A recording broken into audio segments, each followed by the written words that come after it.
ನಮಸ್ಕಾರ. ನಮಸ್ತೆ Srinath sir. My name is Yashwant from Bangalore.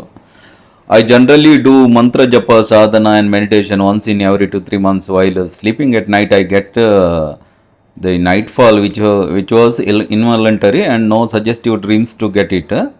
Wondering why this happened, and is it through negative forces, and is it a spiritual energy leakage of the sadhana, and please suggest how to avoid it. Okay, Yashwant ಅವರು ಯಶವಂತ್ ಬ್ಯಾಂಗ್ಳೂರಿಂದ ಕೇಳಿದ್ದಾರೆ. ಅಂದರೆ ಮಂತ್ರ ಜಪ ಸಾಧನೆ ಎಲ್ಲ ಮಾಡುವಾಗ ನಿದ್ರೆಯಲ್ಲಿ ಏನು ವೀರ್ಯಪಾತ ಆಗ್ತದೆ ಅಥವಾ ನೈಟ್ ಫಾಲ್ ಆಗ್ತದೆ. ಸೊ ನೆಗೆಟಿವ್ ಎನರ್ಜಿಯಿಂದ ಏನು ಡ್ರೀಮ್ಸ್ ಏನು ಇರೋದಿಲ್ಲ, ತನ್ನಷ್ಟಕ್ಕೆ ಅದು ನ್ಯಾಚುರಲ್ ಆಗಿ ಆಗ್ತದೆ. ಅದು ನೆಗೆಟಿವ್ ಏನಾದರೂ ಎನರ್ಜಿ ಮಾಡುವುದಾ ಅಥವಾ ಸ್ಪಿರಿಚುವಲ್ ಎನರ್ಜಿ ಲೀಕ್ ಆಗುವುದಾ, ಸೊ ಏನು ಅಂತ ಕೇಳಿದ್ದಾರೆ. ಸೇಮ್ ಪ್ರಶ್ನೆಯನ್ನು ಮತ್ತೊಬ್ಬರು ಕೇಳಿದ್ದಾರೆ, ಜೀವನ್ ಅವರು ಅಬುದಾಬಿಯಿಂದ. Good morning sir, my question is about converting sexual energy into spiritual energy. How many minimum and maximum days should one ideally store ಓಜಸ್? What is the best way to convert it into spiritual energy? Is it the same method we learn in the Janma Rahasya class ಅಂತ ಹೇಳಿದರೆ, energy ಇರುವುದು ಒಂದೇ. ಅದನ್ನು ಕೆಳಗೆ ಹೋದರೆ ಅದು sexual energy ಆಗ್ತದೆ, ಮೇಲೆ ಹೋದರೆ ಸ್ಪಿರಿಚುವಲ್ ಎನರ್ಜಿ ಆಗ್ತದೆ ಅಂತ ಹೇಳಿದ್ದೆ. ಅದಕ್ಕೆ ಅವರು ಕೇಳ್ತಿದ್ದಾರೆ. ಅಂತ ಹೇಳಿದರೆ ಅದು ಸೇಮ್ ಎನರ್ಜಿಯಾ, ಅದನ್ನು ಎಷ್ಟು ದಿನ ಸ್ಟೋರ್ ಮಾಡಿ ಇಡ್ಬೋದು, ಇದೆಲ್ಲ ಕೇಳಿದ್ದಾರೆ. ನಾನು ಇದರ ಬಗ್ಗೆ ಒಮ್ಮೆ ಹೇಳಿದ್ದೇನೆ ಕಾಣಬೇಕು ಮೊದಲು. ಇದೆಲ್ಲ ಅವರಿಗೆ ನೆಗೆಟಿವ್ ಎನರ್ಜಿಯಾ, ಇದೆಲ್ಲ ಬರುವುದು ಎಲ್ಲಿಂದ ಗೊತ್ತಾ? ಈ ಏನು ಹೇಳ್ತಾರೆ, ಸೋಷಿಯಲ್ ರೆಫರೆನ್ಸಿಂದ. ಸೋಷಿಯಲ್ ರೆಫರೆನ್ಸ್ ಅಂತ ಹೇಳಿದರೆ ಅನೇಕ ವಿಡಿಯೋ ಅದು ಇದೆಲ್ಲ ನೋಡಿದರೆ ಒಬ್ಬೊಬ್ಬರು ಒಂದೊಂದು ಹೇಳ್ತಾರೆ, ಹೌದಲ್ವಾ? ಸೊ ಕನ್ಫ್ಯೂಷನ್ ಆಗ್ತದೆ. ಅದಕ್ಕೆ ಹೇಳೋದು, ಯಾವುದಾದ್ರೂ ಒಂದನ್ನು ಇಟ್ಕೊಳ್ಳಿ ಸಾಧನೆಗೆ. ನೀವು ಎಲ್ಲವನ್ನು ತಿಳ್ಕೊಳ್ಳಿಕ್ಕೆ ಹೋದರೆ ಯಾವುದನ್ನು ತಿಳ್ಕೊಳ್ಳಿಕ್ಕೆ ಆಗೋದಿಲ್ಲ ಅಂತ. ಸೊ ಏನಂತ ಹೇಳಿದರೆ, ಸಾಧನೆ ಮಾಡುವಾಗ ಯಾಕೆ ಹಾಗೆ ಆಗ್ತದೆ ಅಂತ ನೋಡಿ, ಅದೇ ನಾನು ಹೇಳುವುದು, ಅರ್ಥ ಮಾಡಿಕೊಳ್ಳಿ. ಯಾರಿಗೆ ಸಾಧನೆ ಎಲ್ಲ ಮಾಡಿದವರಿಗೆ ಇದೆಲ್ಲ ಅರ್ಥ ಆಗ್ತದೆ, ಇಲ್ಲದಿದ್ದರೆ ಇದರ ಬಗ್ಗೆ ಎಲ್ಲ ಮಾತಾಡಲಿಕ್ಕೂ ಹೆದರ್ತಾರೆ. ಸೊ ಏನಂತ ಹೇಳಿದರೆ, ನೀವು ಯಾವತ್ತು ಕೂಡ ಅದೇ ನಾನು ಹೇಳಿದಲ್ಲ, ಯಾವುದನ್ನು ನೀವು ಕಂಟ್ರೋಲ್ ಮಾಡಲಿಕ್ಕೆ ಹೋಗ್ತೀರಾ ಅದರ ಮೇಲೆ ಜಾಸ್ತಿ ಗಮನ ಹೋಗ್ತದೆ. ಅದಕ್ಕೆ ಹೇಳುವುದು, ಶತ್ರುವಿನ ಬಗ್ಗೆ ಚಿಂತಿಸಬಾರ್ದು, ಶತ್ರುವನ್ನು ಕ್ಷಮಿಸಬೇಕು. ಇದೆಲ್ಲ ಹೇಳುವುದು ಯಾಕೆ ಅಂತ ಹೇಳಿದರೆ,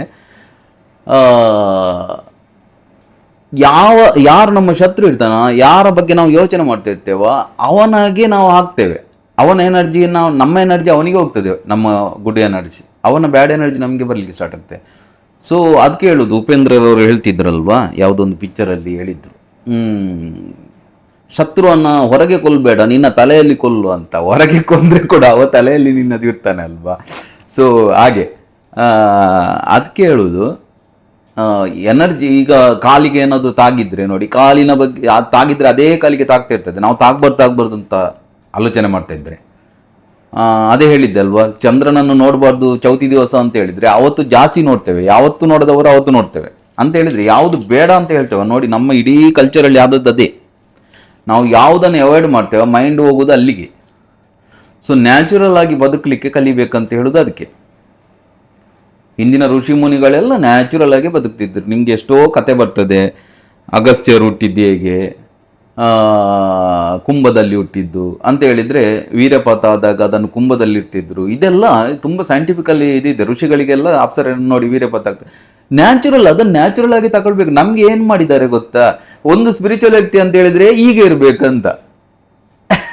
ಹಿಂದೆ ಯಾವುದು ಈ ರೀತಿ ಇರಲಿಲ್ಲ. ನಮ್ಮ ತಲೆಯಲ್ಲಿ ಅವನಿಗೆ ಕೋಪ ಬರ್ಬಾರ್ದು, ಕೋಪ ಬಂದರೆ ನೀನು ಸ್ಪಿರಿಚುವಲ್ ವ್ಯಕ್ತಿಯಾಗಿ ನಿಂಗೆ ಕೋಪ ಬರ್ತದ, ನೀನು ಸ್ಪಿರಿಚುವಲ್ ವ್ಯಕ್ತಿಯಾಗಿ ನಿಂಗೆ ಅದು ಬರ್ತದೆ. ಅರೆ ದೇಹ ನಿಮ್ಮದು ಮತ್ತು ಎಲ್ಲರದ್ದು ವರ್ಕ್ ಮಾಡೋದು ಒಂದೇ. ನಿಮಗೆ ಗೊತ್ತಿಲ್ಲ. ನಾನು ಮಾತಾಡಿದ್ದೇನೆ ದೊಡ್ಡ ದೊಡ್ಡ ಸಾಧುಗಳ ಹತ್ರ ಎಲ್ಲ, ದೊಡ್ಡ ದೊಡ್ಡ ಸಾಧಕರ ಹತ್ರ. ನಮ್ಮ ಹತ್ರ ಕೇಳುವುದು ಅವ್ರು ಪರ್ಸನಲ್ ಮಾತಾಡುವಾಗ ಇದನ್ನೇ. ಸೊ ಇದು ನ್ಯಾಚುರಲನ್ನು ನ್ಯಾಚುರಲ್ ಆಗಿ ಇಡಬೇಕು. ಬಟ್ ನಾವು ಸಾಧನೆ ಮಾಡುವಾಗ ಯಾಕೆ ಹಾಗೆ ಆಗ್ತದೆ ಅಂತ ಹೇಳಿದರೆ, ಸಾಧನೆ ಮಾಡುವ ಟೈಮಲ್ಲಿ ನಾವು ಅದನ್ನು ಕಂಟ್ರೋಲ್ ಮಾಡ್ತೇವೆ. ಕಂಟ್ರೋಲ್ ಮಾಡುವಾಗ ಎನರ್ಜಿ ಮೇಲೆ ವರ್ಕ್ ಮಾಡ್ತೇವೆ, ಹೌದಲ್ವಾ? ಎನರ್ಜಿ ಮೇಲೆ ವರ್ಕ್ ಮಾಡ್ತಾ ಇರುವಾಗ ಅದು ಜಾಸ್ತಿ ಆಗ್ತಾ ಹೋಗ್ತದೆ. ಸಾಧನೆ ಮಾಡಿದವರಿಗೆ ಗೊತ್ತಿರ್ಬೋದು, ಸೆಕ್ಸುವಲ್ ಎನರ್ಜಿ ತುಂಬ ಜಾಸ್ತಿ ಆಗ್ತದೆ. ಹಾಗೆ ಋಷಿ ಮುನಿಗಳೆಲ್ಲ ಧ್ಯಾನ ಮಾಡ್ತಿರುವಾಗ, ಜಪ ಮಾಡ್ತಾ ತಪಸ್ಸು ಮಾಡ್ತಾ ಮಾಡ್ತಾ ಮಾಡ್ತಾ ತುಂಬ ವರ್ಷ ಆದ ನಂತರ ಅವರಿಗೆ ಅಪ್ಸರೆಯರೆಲ್ಲ ಬರುವುದು ಅವರ ತಪಸ್ಸು ಕೆಡಿಸ್ಲಿಕ್ಕೆ. ಅಪ್ಸರೆಯರಿಗೆ ಏನು ಕೆಲಸ ಇಲ್ವೋ ಎಲ್ಲಿಂದ ಬಂದು ಇವನ ತಪಸ್ಸು ಕೆಡಿಸ್ಲಿಕ್ಕೆ? ಮೈಂಡ್ ಅಷ್ಟು ಕ್ರಿಯೇಟ್ ಮಾಡ್ತದೆ. ಯಾವುದನ್ನು ನಾವು ಕಂಟ್ರೋಲ್ ಮಾಡಲಿಕ್ಕೆ ಟ್ರೈ ಮಾಡ್ತೇವೋ, ಹೇಗೆ ನದಿಯನ್ನು ನೀವು ಅಣೆಕಟ್ಟು ಕಟ್ಟಿದರೆ ಎಷ್ಟು ಫೋರ್ಸ್ ಬರ್ತದೆ ಅದಕ್ಕೆ, ಗಟ್ಟಿ ಇಲ್ಲದಿದ್ದರೆ ಕೊಚ್ಚಿಕೊಂಡು ಹೋಗ್ತದೆ, ಹೌದಲ್ವಾ? ಅದರ ಬದಲು ಅದನ್ನು ತಿರುಗಿಸ್ಬೇಕಂತ ಎನರ್ಜಿಯನ್ನು. ಸೊ ಎಲ್ಲರ ಅನುಭವ ಏನಂತ ಹೇಳಿದರೆ, ನೀವು ಆಧ್ಯಾತ್ಮಿಕ ಸಾಧನೆ ಮಾಡುವಾಗ ಅದಕ್ಕೆ ತಂತ್ರದಲ್ಲಿ ಏನು ಮಾಡಿದ್ರು ಅಂತ ಹೇಳಿದರೆ, ಯೋಗ ಮಾರ್ಗ ಹೇಳ್ತದೆ ಅದನ್ನು ನೀನು ಕಂಟ್ರೋಲ್ ಮಾಡಿ ಜಯಿಸ್ಬೇಕಂತ. ಒಳ್ಳೆಯದೇ ಅದು, ಬಟ್ ಆಗುವುದಿಲ್ಲ. ಅದಕ್ಕೆ ಶಿವನಿಗೆ ಮಾತ್ರ ಕಾಮಾರಿ ಅಂತ ಹೇಳಿದ್ದು, ಬೇರೆಯವರಿಗೆ ಯಾರಿಗೂ ಕಾಮಾರಿ ಅಂತ ಹೇಳಿಲ್ಲ. ಯಾಕೆಂತ ಹೇಳಿದರೆ ಅದು ನ್ಯಾಚುರಲ್. ಅದಕ್ಕೆ ಋಷಿಮುನಿಗಳೆಲ್ಲ ನೀವು ಕೇಳ್ತಿರಲ್ವಾ, ಅವರೆಲ್ಲ ಅಷ್ಟು ಮದುವೆ ಆಗಿದ್ರು, ಬೇರೆ ಬೇರೆ ಸಂಬಂಧ ಇತ್ತು, ಹೇಗೆ ಅದು ಅವ್ರು ಸ್ಪಿರಿಚುವಲ್ ವ್ಯಕ್ತಿ ಆಗಿದ್ರು ಅಂತ. ಅದು ನಿಮ್ಮ ಮೈಂಡಲ್ಲಿ ಇರುವುದು. ಸ್ಪಿರಿಚುವಲ್ ವ್ಯಕ್ತಿ ಅದು ಮಾಡಬಾರ್ದು ಇದು ಮಾಡಬಾರ್ದು ಅಂತ. ಅವ್ರಿಗೆ ಆಗಿರಲಿಲ್ಲ. ಅವ್ರಿಗೆ ಕೋಪ ಅಂದರೆ ಶಾಪ ಕೊಡ್ತಿದ್ರು, ಬೈತಿದ್ರು. ದೊಡ್ಡ ದೊಡ್ಡ ಸಾಧಕರೆಲ್ಲ ಬಂದವರಿಗೆ ಕಲ್ಲು ಬಿಸಾಡ್ತೆಲ್ಲ ಇದ್ರು, ಬೈತಾ ಎಲ್ಲ ಅಂತ ಹೇಳಿದರೆ, ಅದು ಎಲ್ಲ ನ್ಯಾಚುರಲ್ ಆಗಿ ದೇಹದಲ್ಲಿ ಇರುವಂಥ, ಹೇಗೆ ಹಸಿವೆ ನಿದ್ರೆ ಅದೇ ರೀತಿ ಬರುವ, ಅದನ್ನು ನ್ಯಾಚುರಲ್ ಆಗಿ ತಗೊಳ್ಬೇಕು. ನೀವು ಅದನ್ನು ಕಂಟ್ರೋಲ್ ಮಾಡಲಿಕ್ಕೆ ಮಾಡೋದಲ್ಲ, ಅದನ್ನು ಕನ್ವರ್ಟ್ ಮಾಡಲಿಕ್ಕೆ ಟ್ರೈ ಮಾಡಬೇಕು ಹೊರತು ಅದನ್ನು ಕಂಟ್ರೋಲ್ ಮಾಡಲಿಕ್ಕೆ, ಶಕ್ತಿಯನ್ನು ಯಾವತ್ತೂ ಕಂಟ್ರೋಲ್ ಮಾಡಲಿಕ್ಕೆ ಟ್ರೈ ಮಾಡೋದು, ಶಕ್ತಿಯನ್ನು ಎನರ್ಜಿಯನ್ನು ಟ್ರಾನ್ಸ್ಫಾರ್ಮ್ ಮಾಡ್ಬೋದು ಅಷ್ಟೇ. ಸೊ ನಿಮಗೆ ಏನಾಗ್ತದೆ, ಅದು ನೆಗೆಟಿವಿಟಿ ಏನಿಲ್ಲ, ಎಲ್ಲ ಕತೆ ಹೇಳ್ತಾರೆ ನೋಡಿ. ಈಗ ಅಯ್ಯಪ್ಪ ಮಾಲೆ ಹಾಕಿದವರಿಗೆ ಹೇಳ್ತಾರೆ, ಪ್ರಥಮ ಬಾರಿಗೆ ಕನ್ಯಾಸ್ವಾಮಿ ಅಂತ ಹೇಳ್ತಾರೆ.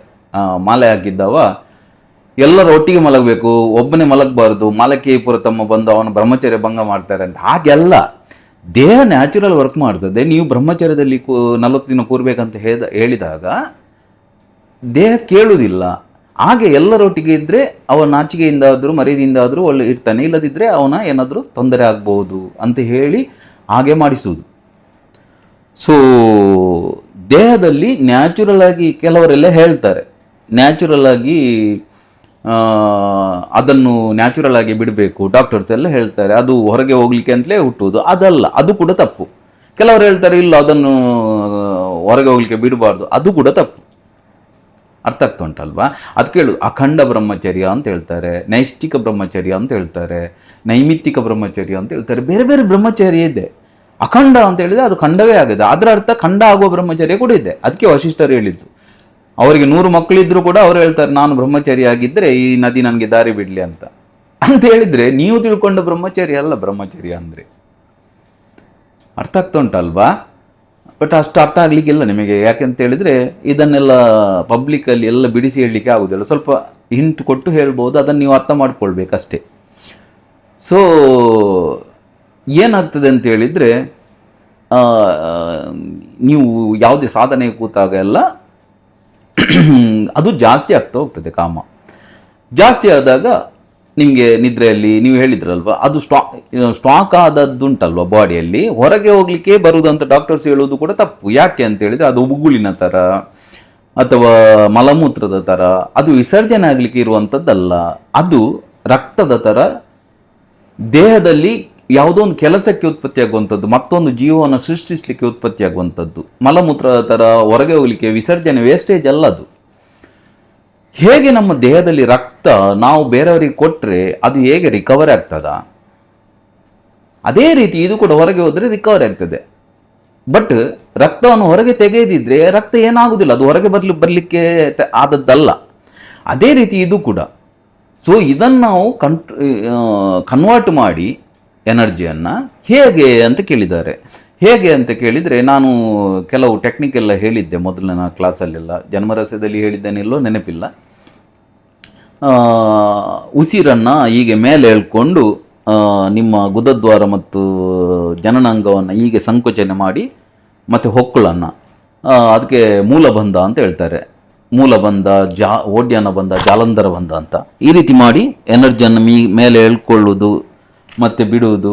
ಈ ರೀತಿ ಮಾಡಿದಾಗ ಕೂಡ ಆ ಎನರ್ಜಿ ಮೇಲೆ ಹೋಗ್ತದೆ. ನಿಮಗೆ ತುಂಬ ಸೆಕ್ಸುವಲ್ ಡಿಸೈರ್ ಬರ್ತಾ ಇದ್ದರೆ ನೀವು ಆ ರೀತಿ ಮಾಡಿದಾಗ ಅದು ಮೇಲೆ ಹೋಗ್ತದೆ, ಕಮ್ಮಿ ಆಗ್ತದೆ. ಮತ್ತು ಬೇರೆ ಬೇರೆ ಟೆಕ್ನಿಕ್ ಎಲ್ಲ ಇದೆ. ಸೊ ಅದನ್ನೆಲ್ಲ ಮಾಡಿ ಅದನ್ನು ಕನ್ವರ್ಟ್ ಮಾಡಲಿಕ್ಕೆ ಟ್ರೈ ಮಾಡಬೇಕು. ಅಥವಾ ಎನರ್ಜಿಯನ್ನು ಅಂದರೆ ನೀವು ನ್ಯಾಚುರಲ್ ಆಗಿ ತಗೊಳ್ಬೇಕು. ನೀವು ಅದನ್ನು ನಾವು ಸ್ಟಾಪ್ ಮಾಡಬೇಕಂತ ಹೇಳಿದರೆ ಆಗೋದಿಲ್ಲ. ಸೊ ಬೇರೆ ಯಾವುದೇ ದೃಶ್ಯ ಅದಕ್ಕೆ ಸಂಬಂಧಪಟ್ಟದ್ದು ಅಂಥದ್ದೆಲ್ಲ ನೋಡಬಾರ್ದು. ಮತ್ತೆ ಅದರ ಬಗ್ಗೆ ಜಾಸ್ತಿ ಆಲೋಚನೆ ಮಾಡಬಾರ್ದು. ಅದಕ್ಕೆ ಹಾಗೆಲ್ಲ ಮಾಡಿದಾಗ ಅದನ್ನು ನಿಮಗೆ ಒಳಗೆ ಇಟ್ಕೊಳ್ಲಿಕ್ಕೆ ಆಗ್ತದೆ. ಒಂದು 6 ತಿಂಗಳಂತೂ ಆರಾಮದಲ್ಲಿ ಇಟ್ಕೊಳ್ಬೋದು ದೇಹದಲ್ಲಿ. ನಂತರ ಅದು ತುಂಬಿದಾಗ ಯಾವುದೋ ಒಂದು ಕಾರಣದಿಂದ ನಿಮಗೆ ಕನಸು ಬಂದ, ಏನಾಗಿ ಅಥವಾ ಎಂತಾದ್ರೂ ಆಗಿ, ನಿಮಗೆ ಹೇಳಿದ್ರಲ್ವಾ ಕನಸು ಏನು ಬೀಳಲಿಲ್ಲ ಅಂತ, ಅದು ನಿಮಗೆ ಗೊತ್ತಾಗುದಿಲ್ಲ. ಸಬ್ ಕಾನ್ಷಿಯಸ್ ಮೈಂಡ್ ಅದನ್ನು ಹೊರಗೆ ಆಗ್ತದೆ. ಅದು ಹಾಕಿದ್ರೆ ಅದೇನು ತಪ್ಪಲ್ಲ, ಅದೇನು ತೊಂದರೆ ಇಲ್ಲ. ಅದು ನ್ಯಾಚುರಲ್ ಏನಾಗ್ತದೆ, ನ್ಯಾಚುರಲ್ ಆಗಲಿಕ್ಕೆ ಬಿಡ್ಬೇಕು ಅದನ್ನು. ಸೊ ನೆಗೆಟಿವ್ ಎನರ್ಜಿಯಿಂದ ಆಗ್ತಾ ಉಂಟು ಹಾಗೆ ಹೀಗೆ ಅಲ್ಲ. ಇಲ್ಲ ನಿಮಗೆ ಸಾಧನೆ ಮಾಡುವಾಗ ಒಂದು 40 ದಿನದಲ್ಲೇ ಅಷ್ಟೆಲ್ಲ ಆಗ್ತದೆ ಅಂತ ಹೇಳಿದ್ರೆ ನೀವು ಸ್ವಲ್ಪ ನಿಮ್ಮ ಮೈಂಡನ್ನು ಕನ್ವರ್ಟ್ ಮಾಡಲಿಕ್ಕೆ ಕಲಿಬೇಕು. ಇಲ್ಲದಿದ್ದರೆ ನೀವು ಅದಕ್ಕೆ ಸಂಬಂಧಪಟ್ಟ ವಿಚಾರ ನೋಡ್ತಾ ಇದ್ರೆ, ಅದಕ್ಕೆ ಸಂಬಂಧಪಟ್ಟ ಮಾತಾಡ್ತಾ ಇದ್ರೆ, ಯಾರಾದರೂ ನಿಮ್ಮ ಹೆಂಡತಿ ಹತ್ರ ಅಥವಾ ಯಾರಾದರೂ ನಿಮ್ಮ ಹುಡುಗಿಯರ ಹತ್ರ ಮಾತಾಡ್ತಾ ಇದ್ರೆ ಆ ರೀತಿ ಅದಕ್ಕೆ ಸಂಬಂಧಪಟ್ಟದೆಲ್ಲ ಅದು ಟೆಂಪ್ಟ್ ಆಗ್ತಾ ಹೋಗ್ತದೆ. ಸೊ ಆದಷ್ಟು ಅದನ್ನು ಅವಾಯ್ಡ್ ಮಾಡಿ ನಿಮಗೆ ಕಂಟ್ರೋಲ್ ಮಾಡ್ಬೋದು ಅದನ್ನು. ಇಲ್ಲ ನಿಮಗೆ ಮಾಡ್ಲಿಕ್ಕೆ ಆಗಲಿಲ್ಲ ಅದೇನಿಲ್ಲ. ಬಟ್ ಏನು ಅಂತ ಹೇಳಿದ್ರೆ ನಿಮಗೆ ಆಧ್ಯಾತ್ಮಿಕ ಸಾಧನೆ ಮಾಡುವಾಗ ನೀವು ಅದನ್ನು ಸ್ಟಾಪ್ ಮಾಡದಿದ್ದರೆ ಗಡಿಗೆ ತೂತಾದ ರೀತಿ, ನೀವು ಅದಕ್ಕೆ ಎಷ್ಟು ನೀರಾಗಿದ್ರೂ ಕೆಳಗೆ ಹೋಗ್ತದೆ. ಯಾಕೆ, ಎನರ್ಜಿ ಒಂದೇ ಇರುವ ಕಾರಣ ಅದು ನಿಮಗೆ ಸಾಧನೆಯಲ್ಲಿ ಪ್ರಗತಿ ಕೊಡುವುದಿಲ್ಲ. ಸೊ ಜೀವನ್ ಅವರು ಏನು ಕೇಳಿದ್ದಾರೆ, into spiritual energy how many minimum and maximum days. Maximum days ಅದು ಅವರವರ ಕೆಪಾಸಿಟಿಯ ಮೇಲೆ. ನಾನು ಒಂದು 6 ತಿಂಗಳು ಇಟ್ಕೊಳ್ಬೋದು ಅಂತ ಅನುಭವದಿಂದ ಹೇಳ್ತಿದ್ದೇನೆ. What is the best way to convert? Best way ಅದೇ ಸುಲಭದಲ್ಲಿ ಮಾಡುವಂಥದ್ದು. ಇಲ್ಲದೆ ಬೇರೆ ಬೇರೆ ಎಲ್ಲ ವಿಧಿ, ಕೆಲವೆಲ್ಲ ಮುದ್ರೆಗಳೆಲ್ಲ ಇದೆ. ಬಟ್ ಅದನ್ನೆಲ್ಲ ಅದು ಒಬ್ರಿಗೊಬ್ರಿಗೆ ಕಲಿಸ್ಬೋದು ಹೊರತು ಪಬ್ಲಿಕಲ್ಲೆಲ್ಲ ಹೇಳಲಿಕ್ಕೆ ಆಗೋದಿಲ್ಲ. Once in is it acceptable night fall masturbation happens? Masturbation happens ಆಗೋದಿಲ್ಲ, night fall happens. Masturbation happens ಅಲ್ಲ, ನೀವೇ ಮಾಡೋದು, ಹೌದಲ್ವಾ? ಸೊ ಅದನ್ನು ರೈಟ್ ರಾಂಗ್ ಅಂತ ಹೇಳಲಿಕ್ಕೆ ಆಗೋದಿಲ್ಲ. ಆದಷ್ಟು ಮೈಂಡ್ ಸೆಟ್ಟನ್ನು ಚೇಂಜ್ ಮಾಡು. ಅದೇ ಹೇಳಿದ್ದು, ಇದೆಲ್ಲ ನಿಧಾನಕ್ಕೆ ಆಗುವಂಥದ್ದು. ಒಂದೇ ದಿನದಲ್ಲಿ ಹಾಗೆ ಮಾಡಿ ಹೀಗೆ ಮಾಡಿ ಅಂತ ಹೇಳಿದರೆ ಆಗೋದಿಲ್ಲ. ನಿಮ್ಮ ಮೈಂಡ್ ಸೆಟ್ಟೇ ಚೇಂಜ್ ಆಗಬೇಕು. ಸೊ ಮತ್ತೊಂದು ಕೇಳಿದಾರಲ್ವ, ಟೂ ಲಾಂಗ್ ಸ್ಟಾಕ್ ಇಟ್ಟರೆ ಪ್ರಾಸ್ಟೇಟ್ ಕ್ಯಾನ್ಸರ್ ಆಗ್ತದೆ ಅಂತ. ಅದಕ್ಕೆ ಹೇಳುವುದು, ಜಾಸ್ತಿ ಪರಿಪರಿ ಶಾಸ್ತ್ರವ ಅನೇಕವನೋದಿ ವ್ಯರ್ಥವಾಯಿತು ಭಕ್ತಿ. ನಮಗೆ ಎಲ್ಲ ಗೊತ್ತಿದೆ, ಅದೇ ದೊಡ್ಡ ಪ್ರಾಬ್ಲಮ್. ಒಬ್ಬೊಬ್ಬರು ಒಂದೊಂದು ಹೇಳ್ತಾರೆ. ಒಬ್ಬರು ಹೇಳ್ತಾರೆ ರಾ ಫುಡ್ ತಿನ್ನಬೇಕು, ಮತ್ತೊಬ್ಬರು ಹೇಳ್ತಾರೆ ಇಲ್ಲ ಸೆಲ್ಯುಲೋಸ್ ಎಲ್ಲ ಕರಗಿಸ್ಲಿಕ್ಕೆ ಮನುಷ್ಯನಿಗೆ ತಾಕತ್ತಿಲ್ಲ, ಅದರಿಂದ ತಿನ್ನಬಾರ್ದು, ರಾವನ್ನು ಹೊಟ್ಟೆಯಲ್ಲಿ ಕೊಳೆತದೆ ಅಂತ ಒಬ್ರು ಹೇಳ್ತಾರೆ. ಒಬ್ರು ಹೇಳ್ತಾರೆ ಯೋಗ ಮಾಡಿ ಅಂತ, ಮತ್ತೊಬ್ರು ಹೇಳ್ತಾರೆ ಇಲ್ಲ ಹಾಗೆಲ್ಲ ಬೆಂಡ್ ಮಾಡಬಾರ್ದು. ಒಬ್ಬೊಬ್ಬರು ಒಂದೊಂದು ಹೇಳ್ತಾರೆ. ನೀವು ಅದನ್ನೆಲ್ಲ ಕೇಳ್ತಾ ಇದ್ರೆ ಜೀವನ ಇಡೀ ತಿರುಗಾಡ್ತಾ ಇರಬೇಕಾಗ್ತದೆ. ಯಾರು ಮಾಡಿದಾನ, ಯಾರಿಗೆ ಅನುಭವ ಇದೆ, ಯಾರು ಅದನ್ನು ಪ್ರಾಕ್ಟಿಕಲ್ ಆಗಿ ಇಂಪ್ಲಿಮೆಂಟ್ ಮಾಡಿದಾನ, ಅವನ ಮಾತು ಕೇಳಬೇಕು, ಅದನ್ನು ಫಾಲೋ ಮಾಡಬೇಕು. ಅಥವಾ ಏನಾದರೂ ಬ್ರಹ್ಮಚರ್ಯ ಮಾಡದವರಿಗೆ ಪ್ರಾಸ್ಟೇಟ್ ಕ್ಯಾನ್ಸರ್ ಬರೋದಿಲ್ವಾ? ಅದಕ್ಕೆ ಹೇಳಿದ್ದು ಪ್ರಾಕೃತಿಕವಾಗಿ ದೇಹಕ್ಕೆಲ್ಲ ಗೊತ್ತಿದೆ. ನೀವು ಜಾಸ್ತಿ ಬುದ್ಧಿವಂತಿಕೆ ಖರ್ಚು ಮಾಡಬೇಕಂತಿಲ್ಲ. ಅದು ಪ್ರಾಸ್ಟೇಟ್ ಕ್ಯಾನ್ಸರ್ ಬರ್ತದೆ ಸ್ಟಾಕ್ ಮಾಡಿದೆ, ಅದಕ್ಕೋಸ್ಕರ ನಾನು ಹೊರಗೆ ಹಾಕ್ಬೇಕು ಅದನ್ನ. ಸೊ ಬಂದರೆ ಬರಲಿ ಅಂತ ಇರಬೇಕು. ಯಾಕೆಂತ ಹೇಳಿದರೆ ದೇಹ ಏನು ಮಾಡಬೇಕು ಅದನ್ನು ಮಾಡ್ತದೆ, ಅದಕ್ಕೆ ನೀವು ಜಾಸ್ತಿ ಇಂಟರ್ಫಿಯರ್ ಆಗಬೇಕಂತ ಇಲ್ಲ. Okay, what is the 14 days ವೀರ ಚಾಲೆಂಜ್? ಅದೆಲ್ಲ ನಮಗೆ ಗೊತ್ತಿಲ್ಲ. ಅದೆಲ್ಲ ನೀವು ಇನ್ಸ್ಟಾಗ್ರಾಮ್ನವ್ರ ಹತ್ರ ಕೇಳಿ, ಚಾಲೆಂಜ್ ಎಲ್ಲ. ಯೂಟ್ಯೂಬ್ ಟಾಲ್ಕ್ ಅಬೌಟ್ ಅದೇ ನೀವು ಯೂಟ್ಯೂಬ್ ಮೆನಿ ಪೀಪಲ್ಸನ್ನು ನೋಡಿದರೆ ಮೆನಿ ಪೀಪಲ್ಸ್ ಏನು ಹೇಳ್ತಾರೆ ಅದನ್ನೇ ಕೇಳಿ. ನಾನು ಹೇಳುವುದಕ್ಕೆ ನಾನು ಜವಾಬ್ದಾರಿ ಅಷ್ಟೇ. Okay, want to avoid the confusion ಅಂತ ಕೊಟ್ಟಿದ್ದಾರೆ.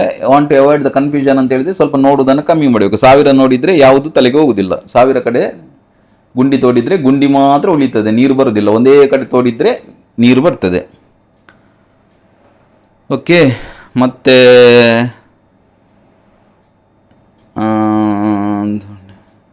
ಓಕೆ, ಇದೇ ಕೇಳಿದ್ದು. ಇದನ್ನೇ ನೀವು ಮಾಡಿ. ಮತ್ತು ಯಾವುದಕ್ಕೂ ಜಾಸ್ತಿ ಫೋರ್ಸ್ ಮಾಡಲಿಕ್ಕೆ ಹೋಗಬೇಡಿ. ಜೀವನ ಹೇಗೆ ನಡೀತದ ಜೀವನವನ್ನು ಹಾಗೆ ನಡೀಲಿಕ್ಕೆ ಬಿಡಬೇಕು. ಯಾವುದಕ್ಕೂ ನಾವು ಬುದ್ಧಿವಂತಿಕೆ ಖರ್ಚು ಮಾಡಿ ಮಾಡೋದು ಏನಿಲ್ಲ, ಖಾಲಿ ಬುದ್ಧಿವಂತಿಕೆ ಮಾತ್ರ ಖರ್ಚು ಮಾಡೋದು ಅಷ್ಟೇ.